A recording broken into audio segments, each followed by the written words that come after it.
Hay quien da gracias a la vida por haber tenido unos hijos maravillosos, por haber nacido en cierto lugar o por haber podido hacer una carrera como cantante de éxito. Hubo un tiempo en que iba a clases de yoga. La profesora nos animaba a cultivar un espíritu de agradecimiento y a recordar que somos amados por el universo. Me pregunto, ¿cómo puede uno dar gracias a una piedra o sentirse amado por la fuerza de la gravedad? ¿Reciben las rocas de la montaña mi agradecimiento? ¿De verdad los gases que forman las galaxias me quieren? ¿Me aman? ¿Se preocupan por mí? Una persona muy cercana falleció hace pocos años. No era una persona creyente. Quiso que la incineraran y que esparcieran sus cenizas en las aguas del río cuyo paisaje siempre amó. Cuando la recuerdo, me pregunto qué fue de sus inquietudes, de su fuerte personalidad, de sus convicciones, de su amor por sus hijos, de su cercanía y desvelo por ciertas personas y por ciertas causas. ¿A dónde fue a parar todo ese caudal de energía, de fuerza vital, de ser persona con carácter? ¿Qué fue de toda esa alma que habitaba ese cuerpo? Un cuerpo cuyas cenizas ya se han disuelto entre los remolinos del río, uniéndose a los sedimentos que cubren los cantos rodados, formando parte del lecho fluvial donde desoban las truchas. ¿Puede la corriente del río acoger el alma de alguien que se ha ido? A medida que el universo evoluciona, la materia primitiva, la misma que formó las estrellas, se ha ido organizando. Toda esa química del carbono ha dado lugar a moléculas orgánicas que han terminado por cobrar vida, por ser la vida. En esa cadena evolutiva de la vida ha terminado apareciendo el ser humano. Por ejemplo, un tal José Pérez o una tal Jennifer Johnson.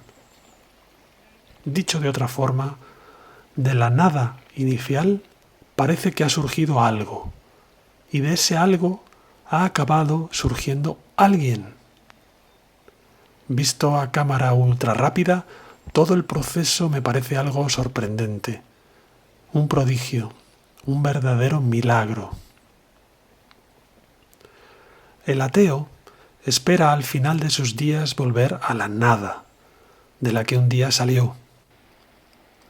Aunque el ateo convencido es una especie minoritaria de ser humano, desde luego provisto de mucha fe en la nada. Es más frecuente el escéptico, que no se plantea mucho las cuestiones de la trascendencia, pero que no descarta que haya algo, que podría llegar a creer en algo. A mí me parece que la máxima expresión, el sumum, la culminación de la existencia, tiene que ser un alguien, no un algo.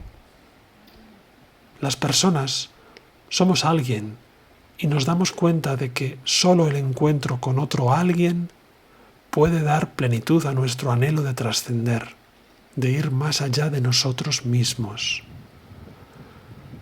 La plenitud del hecho de existir para una persona no puede ser una cosa, sino otra persona. No puede ser algo, sino que tiene que ser alguien. Creo que todos tenemos una experiencia de plenitud cuando hemos amado a alguien cercano, llegando a olvidarnos de nosotros mismos. En esa experiencia de comunión prevalece el alguien, no el algo. Por eso mismo, me parece a mí que las experiencias de disfrute basadas en algo, una comida sabrosa que disfruto en solitario, una ducha caliente, una sensación placentera de cualquier tipo, son solo un cosquilleo sensorial, como un caramelo que nos dura un rato y nos acaba dejando sensación de vacío cuando se termina. Porque no hay alguien al otro lado, alguien con quien formar parte de una unión, con quien tener una comunión.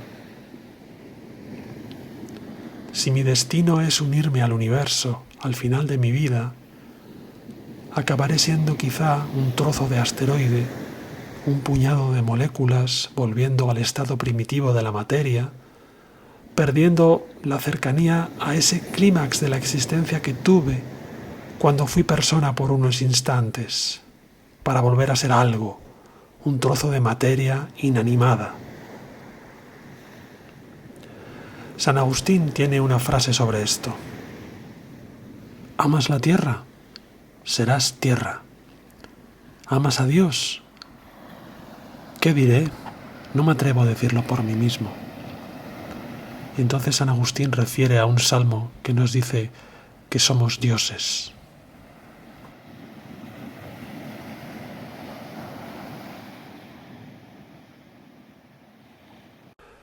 Si la cúspide del existir es ser alguien, el horizonte de trascendencia, la culminación de todo, no puede ser un algo, sino que debe ser un alguien eterno y definitivo. Así que el ateo cree en la nada. El escéptico suele decir que puede llegar a creer en algo, y hay quien de hecho cree en algo, en una realidad espiritual, una dimensión más allá de lo material. Esa pulsión es algo perfectamente natural, un impulso espiritual que llevamos dentro, que late también en el fondo del arte y que ha impulsado a todas las civilizaciones, sin excepción, a desarrollar algún tipo de religión. Y luego está quien tiene la experiencia de creer en alguien, pero no en cualquier alguien, sino alguien con mayúsculas, alguien que está ahí con nosotros, aunque no lo veamos con los ojos físicos. Este tipo de persona creyente en el alguien con mayúsculas rompe muchos esquemas de pensamiento. Normalmente, esa creencia en ese alguien tiene su origen en una especie de semilla. Me han anunciado en algún momento de mi vida a esa persona misteriosa y a la vez familiar, y acogiendo ese anuncio mediante ese otro misterio que llamamos la fe, la semilla ha germinado y he experimentado en mi intimidad que esa persona está viva y es real. Es alguien que ya estaba ahí cuando se formaron las estrellas y que seguirá ahí cuando mi vida termine y vaya a su encuentro, porque me estará esperando. Alguien que me acompaña en lo más íntimo, incluso en la soledad más negra. Alguien a quien puedo agradecer las cosas de mi vida y alguien por quien puedo sentirme amado, porque efectivamente es alguien, no algo, y alguien que me ama y que espera ser amado por mí.